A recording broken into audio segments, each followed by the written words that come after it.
Welcome to US Briefing. The content of the briefing includes a masterful novel by one of America's finest writers, Birkenstock, the latest shoe to drop in a tough IPO market.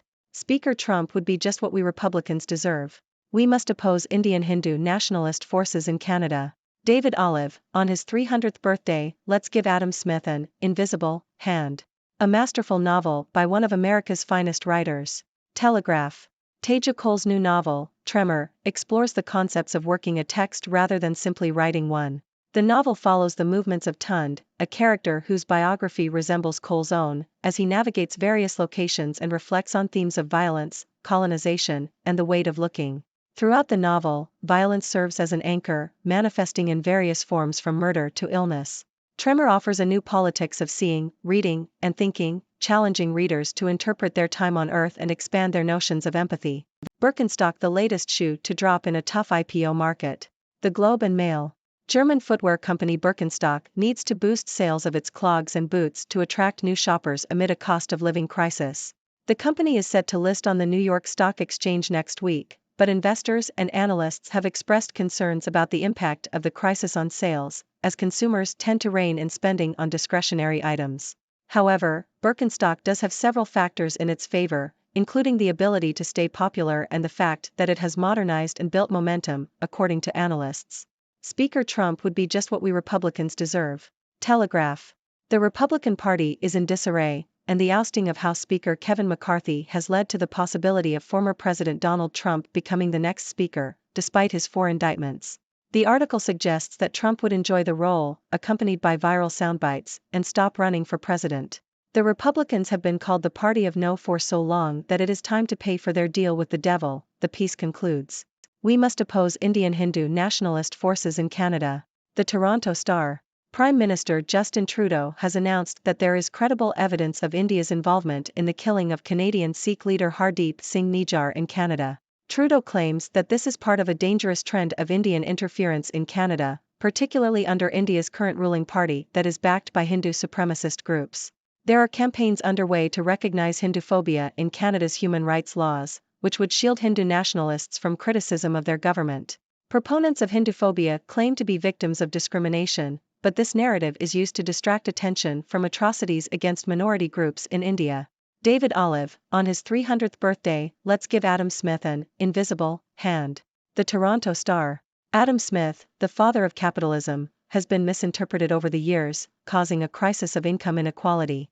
Smith was an egalitarian who wanted to remove practices such as protectionism of markets and merchants that stifled competition, but his theories have instead been used to justify unbridled profit-seeking.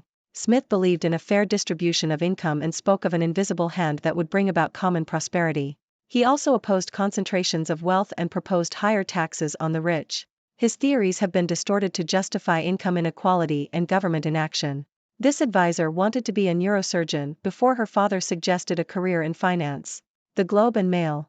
In a recent interview, Miley Wong, senior wealth advisor and senior portfolio manager at the Wong Group, discusses her relationship with money from a young age, lessons learned over the years, and how her experiences shape the advice she gives her clients.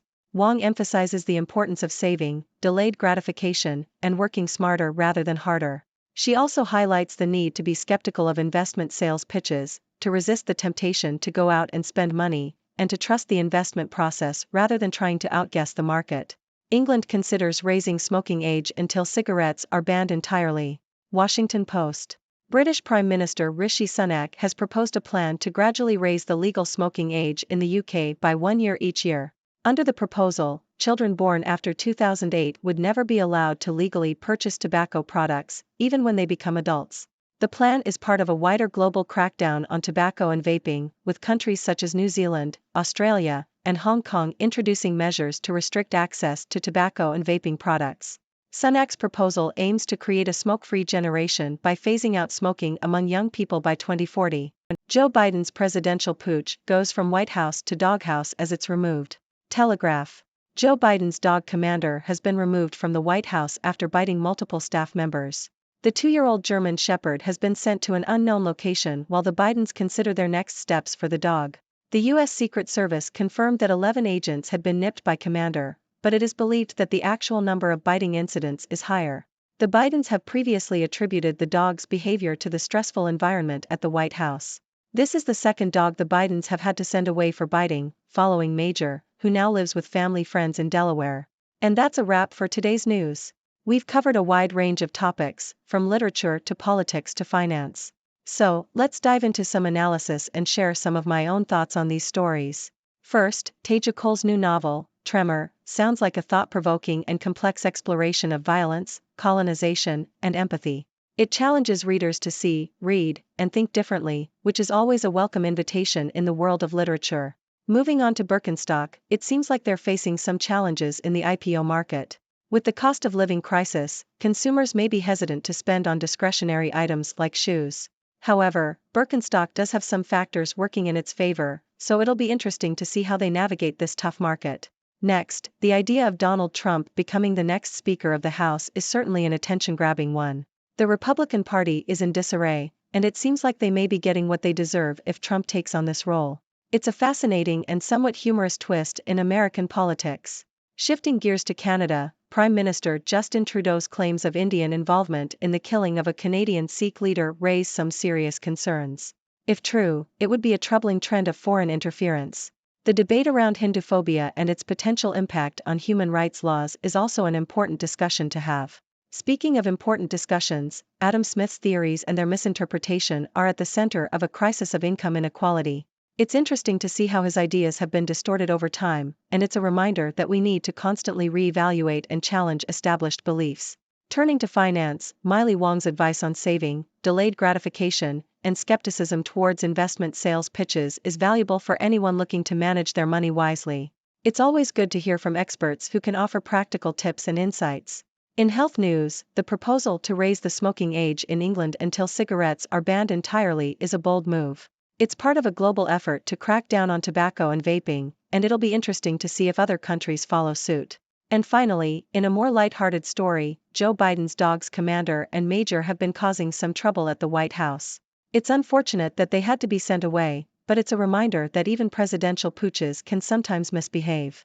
That's it for today's news analysis. I hope you enjoyed the stories and my take on them. Now, it's your turn to join the discussion. What are your thoughts on these news stories?